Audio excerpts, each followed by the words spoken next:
You think it's you, but it's not. It's them, still running inside you. You get angry like your father. You stay silent like your mother. You forgive like your grandmother, even when it costs you everything. You think it's your personality, but it's a pattern, a program, a silent code passed down, long before you knew what choice was. And if you don't break it, you'll repeat it. Not because you want to, but because it's all your nervous system knows. This is generational programming. Invisible, emotional, inherited. In this video, you'll learn how to identify the hidden family code that's been scripting your life from the inside, and how to start rewriting it before it passes on again. Part 1. What is generational programming? You didn't choose it. You didn't agree to it. You didn't even know it was happening. But it shaped you. Not in words, not in rules, but in emotional reflex. It's not what they said. It's what you absorbed. You inherited more than DNA. You inherited their fears, their coping mechanisms, their emotional logic, their silence, and that inheritance became your default setting. Programming happens through repetition. You saw what love looked like under pressure, how people reacted to anger, how boundaries were handled, how guilt was used. You didn't question it. You internalized it. Because as a child, repetition equals truth. And over time, truth became identity. You're not acting from choice. You're running a script. That overreaction, that need to please, that guilt when you say no, not random, not personal, it's code. A behavioral algorithm installed before you knew what self meant, and you've been playing it ever since. This isn't blame. It's clarity. Your parents weren't villains. They were carriers of a system, of a survival pattern. They passed it down because it's what kept them alive. But you're not here to survive the same way. You're here to upgrade. And that begins with recognizing what never belonged to you. Part 2. How the family system imprints you. Family doesn't just raise you. It programs you, not through commands, through patterns you never noticed, until they became your personality. The system is emotional, not verbal. They didn't need to say, "Don't cry. Always agree. Never disappoint us." You learned it anyway, from the way your mother avoided conflict, the way your father shut down when angry, the way no one talked about pain, the way love felt conditional. That atmosphere became your operating system. Imprinting happens through unspoken rules. Every family has invisible laws. Don't be too much. Don't talk about real emotions. Be useful or be ignored. Silence is safer than truth. You followed them, not because you agreed, but because breaking them meant losing connection. And when connection equals survival, obedience becomes unconscious. The strongest code is transmitted in silence. No yelling, no punishment, just subtle shifts. The pause after you said what you really felt. The tension in the room when you said no. The praise when you self-abandoned to keep peace. These were your instructions, not written, but felt. And you carried them into adulthood, thinking they were you. Family systems don't raise individuals. They replicate survival logic. They weren't trying to hurt you. They were passing on what worked for them. But what worked for them was often rooted in trauma, fear, repression. So you learn to hide emotion to keep harmony, shrink to stay safe, please to avoid guilt, stay silent to avoid rejection. And now, you still do, but not because it's who you are, because it's who you were trained to be, without permission. Recognition is not equal to rejection. You're not dishonoring them by seeing this. You're honoring truth by breaking the code. They never had the tools to break themselves. The system lives through silence, but it ends when someone finally says, "This doesn't belong to me. I don't need to carry this anymore." Part 3. 5 signs. You're still running their code. You left the house. You built your life. You made your choices. But somewhere deep inside, the script still runs. And the more automatic your reaction feels, the more likely it isn't really yours. 1. You react just like one of your parents. You swore you'd never be like them, but when pressure hits, you say what they used to say. You act how they used to act. You feel what they used to suppress. It's not conscious, it's installed. You're not choosing the reaction, you're rerunning the memory. 2. You feel guilty when you set boundaries.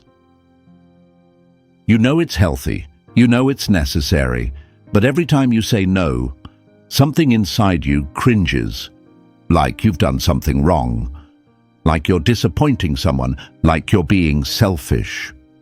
Why? Because the original code said, your worth comes from sacrifice. Good people don't upset others. Be available or you're unlovable. And that guilt is a security system protecting old programming. 3. You repeat painful patterns without logic. You attract the same type of partner. You sabotage peace when things go well. You stay in situations long after they've hurt you. You know better, but something inside you keeps looping. That's not failure, that's repetition. Because your system isn't seeking happiness, it's seeking what's familiar. And familiar equals safe to the subconscious. 4. You're more afraid of disappointing others than losing yourself. You say yes when you want to say no. You over-explain. You tolerate disrespect. You absorb emotion that isn't yours. Why? Because losing approval feels more dangerous than betraying yourself. And that only happens when love and loyalty were tied to self-erasure. 5. You feel emotions that don't belong to you. You carry fear you never earned, shame you can't trace, anger that lives in your body, but not in your story, because some of it is inherited, not genetically, but emotionally. The trauma that wasn't spoken became behavior, and now your nervous system protects wounds you never even received. Bottom line, if your reactions feel automatic, emotions feel too big, guilt feels too fast, and patterns feel too familiar, you're not broken.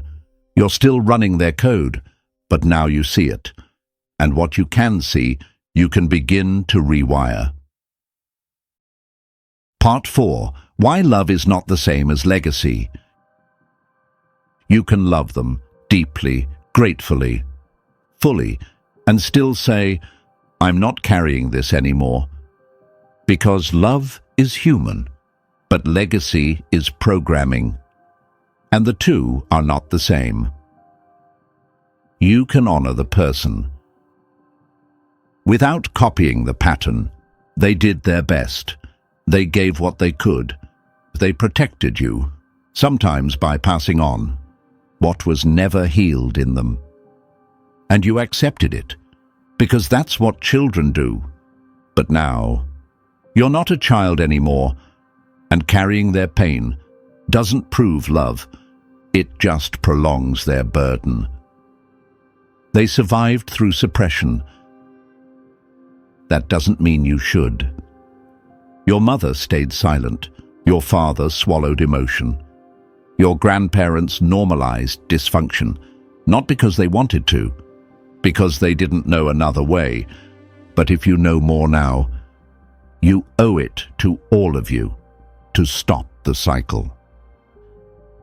Loving them doesn't mean you must inherit everything.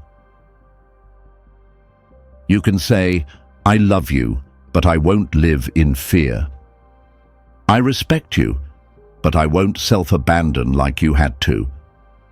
I carry your blood, but not your silence. I honor you, but I choose my own mind. That is not rejection. That is evolution. Loyalty is not measured by how much you suffer like they did. You don't need to repeat their survival to prove you care. You don't need to relive their limitations to show respect. Because true healing is when you go further than the generation before you could. You're not betraying them. You're liberating both of you. Legacy is optional. Love is not. The system they gave you wasn't built for who you're becoming. And the most radical act of love might be saying, you did what you could, but I'm doing it different. Because I love you, not because I owe you my identity. Part 5. How to start breaking the code. You don't fix a legacy, you exit it. Not through blame, not through rebellion, but through clarity and recalibration. Here's how to start. 1. Observe. Catch the moment you become them. Next time you get triggered, pause. Ask, is this really me? Or is this them speaking through me? Whose fear is this? Whose guilt just got activated? When you start recognizing where your reaction comes from, you take back authorship.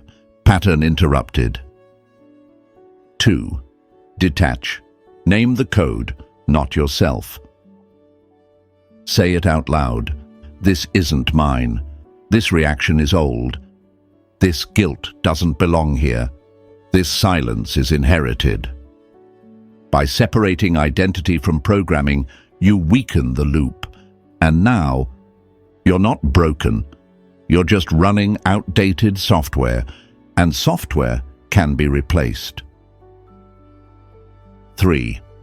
Recode, respond differently, on purpose. Do the opposite. Where they self-abandoned, you choose self-respect. Where they swallowed words, you speak with calm clarity. Where they tolerated too much, you walk away with strength. It'll feel wrong at first, unnatural, even guilty. That's how you know you're leaving the code. And every time you react differently, the old system loses power. The code doesn't break all at once. It breaks where you interrupt it. One pause, one new choice, one moment of awareness where you don't follow the old track. That's how transformation starts, not by erasing the past, but by refusing to live it again. Final CTA. You weren't born to repeat their story. You were born to end it. You didn't choose the code, but now you can choose to break it. Not out of anger, not out of rebellion, but because you finally see what doesn't belong to you. The patterns stop. Where you stop following, The guilt dissolves. When you stop identifying with it, the silence breaks. When you stop passing it on, and the cycle ends. When someone finally says, "This ends with me," you can love them and still leave the programming behind. You can honor their journey without carrying their wounds. You can remember their face while rewriting your story. Because legacy is not fate. It's a decision.